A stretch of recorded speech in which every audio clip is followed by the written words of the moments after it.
ఇందిరమ్మ ఇండ్ల పథకం మళ్లీ మొదటికి వచ్చింది. ఈ నెల 26న అట్టహాసంగా ధృవీకరణ పత్రాలని పంపిణీ చేసిన ప్రభుత్వం మళ్లీ రీవెరిఫికేషన్ చేయాలంటూ ఆదేశాలు ఇవ్వడంతో జనం తలలు పట్టుకుంటున్నారు.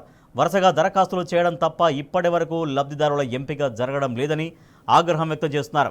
ప్రజాపాలన పేరుతో ఒకసారి, 6 గ్యారంటీల అమలు పేరుతో ఒకసారి, సమగ్ర కులగణన పేరుతో మరోసారి, గ్రామ సభల్లో ఇంకోసారి దరఖాస్తులు తీసుకున్నారు తప్ప అర్హుల్ని గుర్తించలేకపోయారని ఆవేదన వ్యక్తం చేస్తున్నారు. ఇందిరమ్మ ఇళ్ల లబ్ధిదారులు ఎంపికలో పిల్లి మొగ్గలేస్తున్న కాంగ్రెస్ ప్రభుత్వ తీరుపై ఖమ్మం జిల్లా ప్రజానీకం ఏమనుకుంటున్నారో మా ప్రతినిధి సాంబశివరావు అందిస్తారు. ఇందిరమ్మ రాజ్యంలో ప్రజల పరిస్థితి ఎంత దారుణంగా తయారైందంటే ప్రభుత్వ పథకాల అమలు కోసం కార్యాలయాల చుట్టూ కాళ్ళరిగేలాగా తిరగడం తప్ప లబ్ధిదారులుగా ఎంపిక అయ్యేటువంటి పరిస్థితి లేకుండా పోయింది. ఎంపికైనటువంటి లబ్ధిదారులు కూడా మీరు లబ్ధిదారులు కాదు, మళ్ళీ రీవెరిఫికేషన్ చేస్తామన్నటువంటి ఒక విచిత్ర పరిస్థితి బహుశా భారతదేశంలోనే మొట్టమొదటిసారిగా తెలంగాణ రాష్ట్రంలో వచ్చిందని జనం చర్చించుకుంటున్నారు. ఎందుకంటే గత కొంతకాలంగా అంటే 425 రోజుల కాలంగా జరుగుతున్నటువంటి తంతు ఏదైతే తెలంగాణ రాష్ట్రంలో కాంగ్రెస్ ప్రభుత్వం అధికారంలోకి వచ్చిన తర్వాత ప్రజాపాలన ఇందిరమ్మ రాజ్యం అని చెప్తున్నటువంటి ఈ రేవంత్ రెడ్డి ప్రభుత్వంలో జరుగుతున్నటువంటి తంతు చూసిన తర్వాత జనానికి కలుగుతున్నటువంటి అభిప్రాయం ఇది. ఆఫీసుల చుట్టూ తిరగడము, అధికారుల చుట్టూ తిరగడము, అధికార పార్టీ నాయకుల చుట్టూ తిరగడం తప్ప ప్రజలకు ఒరిగినటువంటి స్పష్టమైనటువంటి ఒక లబ్ధి ఏదైనా ఉందా అంటే ఒక్కటి కూడా లేదనే చెప్పాలి. మహిళలకు ఇస్తున్నటువంటి ఉచిత బస్సు తప్ప మిగిలిందంతా తుస్సే అంటూ మాజీ మంత్రి హరీష్ రావు చేసినటువంటి వ్యాఖ్యలు ఎప్పుడైతే కాంగ్రెస్ ప్రభుత్వం ఏర్పడిన తొలినాళ్ళలో ఆయన చేసినటువంటి ప్రసంగం ఇవాళ అక్షర రూపానికి వచ్చిందని చెప్పుకోవచ్చు. బస్సు తప్ప మిగిలినంతా తుస్సే అన్నట్టుగా కనపడుతుంది. ఇవాళ ప్రజలు కూడా అదే అంశాన్ని ప్రస్తావిస్తున్నారు. ఇదంతా ఎందుకు చెప్పాల్సి వస్తుందంటే ఆర్భాటంగా కాంగ్రెస్ ప్రభుత్వం జనవరి 26 డేట్తో మొదలుపెట్టినటువంటి గ్రామ సభలో వచ్చినటువంటి లబ్ధిదారుల ఎంపిక కూడా అంతా ట్రాష్, మళ్ళీ రీసర్వే చేస్తామనేటువంటి ఒక కొత్త రాగం ఎన్నుకునేటువంటి విధానాన్ని చూస్తే కనుక ఈ తెలంగాణ రాష్ట్రంలో ఏ లబ్ధిదారికి కూడా ప్రభుత్వ పథకం ఇక అందదేమో అనేటువంటి అనుమానం కలుగుతోంది. అది ముఖ్యంగా ఇందిరమ్మ ఇళ్ల నుంచే మొదలైందని చెప్పు గ్రామ సభల్లో లబ్ధిదారులుగా ఎంపికయ్యారు అంటూ ప్రకటించినటువంటి వారి పరిస్థితి కూడా ఇవాళ అగమ్య గోచరంగా తయారైంది.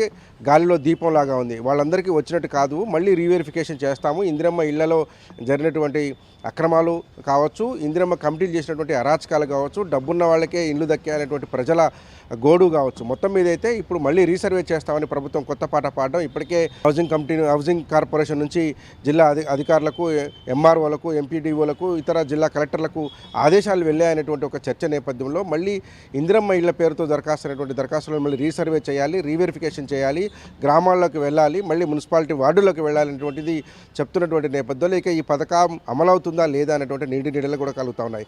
ఒకసారి ఉమ్మడి ఖమ్మం జిల్లాలో జరిగినటువంటి తంతును గమనిస్తే 21వ తేదీ నుంచి 24వ తేదీ వరకు గ్రామ సభలు నిర్వహించారు. 25వ తేదీ లబ్ధిదారులను ప్రకటిస్తామన్నారు. కానీ ప్రకటించకుండా మొత్తం రాష్ట్ర వ్యాప్తంగా శాచ్యురేషన్ మోడ్లో ఇస్తామని ఒక బిల్డప్ ఇచ్చి ఆ తర్వాత జనవరి 26వ తేదీన లాంచింగ్ అని చెప్పారు. కేవలం ఆ రోజు చేసినటువంటి తంతు ఏంటంటే మండలానికి ఒక గ్రామాన్ని సెలెక్ట్ చేసి ఆ గ్రామంలో ఉన్నటువంటి లబ్ధిదారులకు శాచ్యురేషన్ మోడ్లో ఇస్తామని చెప్పి ప్రకటించారు. అప్పుడు ఖమ్మం జిల్లాలో జరిగినటువంటి తంతు ఖమ్మం మున్సిపల్ కార్పొరేషన్ని పక్కన పెడితే ఖమ్మం జిల్లాలో ఉన్నటువంటి మిగతా 20 మండలాలలో లబ్ధిదారులను ఎంపిక చేసి 1408 మంది లబ్ధిదారులకు ఇందిరమ్మ ఇండ్ల ధృవీకరణ పత్రాలు ఇచ్చారు. ఇచ్చిన రోజే టీ న్యూస్ స్పష్టం చేసింది. ఆ ధృవీకరణ పత్రాల మీద ఎవరి సంతకాలు లేవు, ఎవరు అథారిటీ అనేటువంటి విషయాన్ని ప్రకటించలేదు.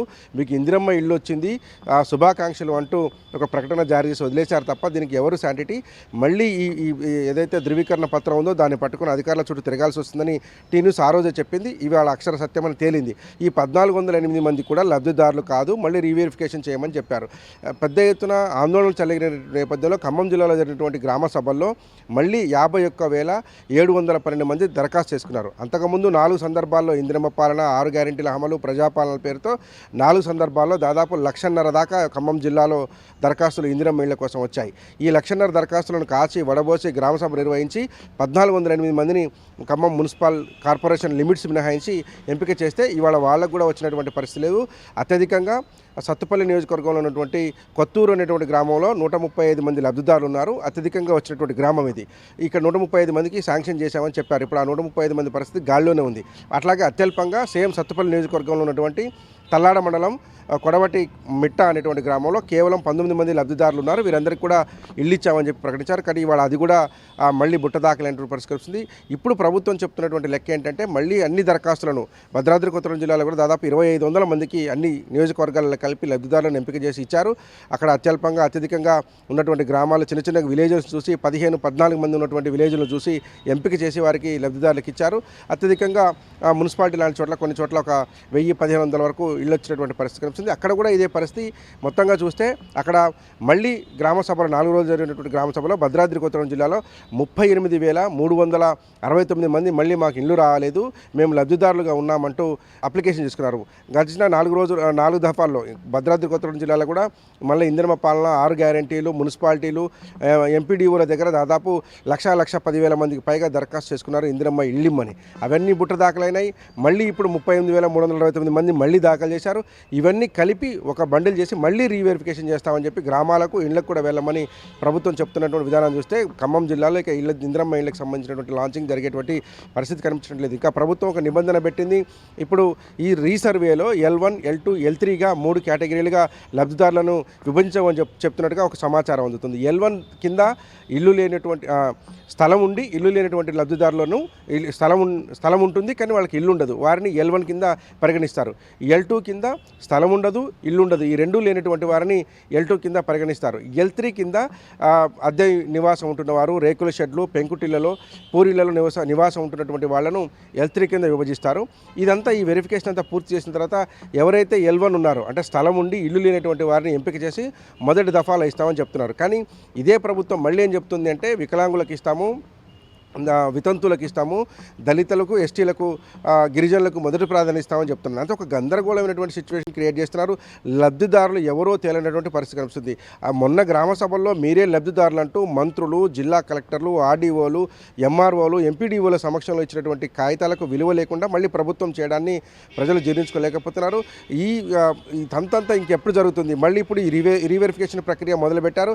అది ఎన్ని నెలలు సాగుతుందో తెలియదు. ఈలోపు ఇప్పుడు ఎట్లాగో ఎమ్మెల్సీ ఎన్నికల నేపథ్యంలో కోడ్ నడుస్తూ ఉంది కాబట్టి లాంచింగ్ చేయడం కుదరదంటారు. ఈ కోడే 40-45 రోజుల పాటు కోడ్ ఉండేటువంటి ఆస్కారం కనపడుతుంది. దాని తర్వాత వరుస ఎన్నికలు వస్తున్నాయి. ఇప్పుడు దాని తర్వాత లోకల్ బాడీస్ ఎన్నికలకు నిర్వహించేందుకు ఎంపీటీసీ, జెడ్పీటీసీ ఎన్నికలు, గ్రామ పంచాయతీ ఎన్నికలు నిర్వహించేందుకు ప్రభుత్వం పక్క సిద్ధమవుతోంది. ఆ తర్వాత కార్పొరేషన్లు, మున్సిపాలిటీలకు సంబంధించినటువంటి ప్రక్రియ కూడా మళ్ళీ వెంటనే తీసుకోవాల్సినటువంటి ఆస్కారం ఉంటుంది. లేకపోతే అర్బన్ బాడీస్లో పాలన కుంటుపడేటువంటి అవకాశం ఉంటుంది. కాబట్టి ఈ ఏడాది 2025 సంవత్సరం మొత్తం కూడా దాదాపు 7-8 నెలల పాటు కూడా ఎన్నికలకు సంబంధించినటువంటి కోడ్ ఉండేటువంటి ఆస్కారం కనపడుతుంది. కాబట్టి ఈ పథకాలు లాంచ్ కావేమో అన్నటువంటిది ప్రజల్లో వస్తున్నటువంటి ఒక అనుమానం. అంటే కేవలం ఈ ప్రభుత్వం నివేదికలు, సర్వేలు, అప్లికేషన్ల చుట్టూ ప్రజలను తిప్పుతుంది తప్ప లబ్ధిదారులను ఎంపిక చేసినటువంటి ఇచ్చిన పరిస్థితులు పోలేదు.